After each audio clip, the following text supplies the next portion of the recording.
संजय गुस्से में लाल पीला हो गया। इस राकेश की इतनी हिम्मत!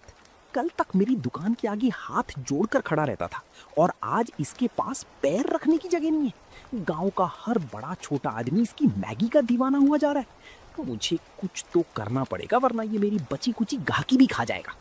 शाम को जब राकेश दुकान बढ़ाकर घर पहुंचा तो उसका चेहरा खुशी से चमक रहा था। उसने जेब से नोटों की गड्डी निकाली और सुधा के हाथ में रख दी। सुधा, तुम्हारा आइडिया तो बिल्कुल तीर की तरह निशाने पर लगा। आज मैगी के सारे पैकेट बिक गए और मुझे राशन की दुकान से महीने भर में जितनी कमाई नहीं होती थी उतनी आज एक दिन में हो गई। मैंने कहा था ना जी, आपके हाथ के स्वाद की कदर एक दिन जरूर होगी। ये तो बस शुरुआत है। हाँ सुधा, लेकिन सामने संजय का चेहरा देखने लायक था। वो गुस्से में मुझे ऐसे देख रहा था जैसे मैं उसकी जमीन हड़प रहा हूँ।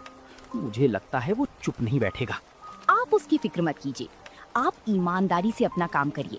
स्वाद आपके हाथ में है, किसी की जलन से आपका स्वाद कोई नहीं छीन सकता। लेकिन राकेश का डर सही था।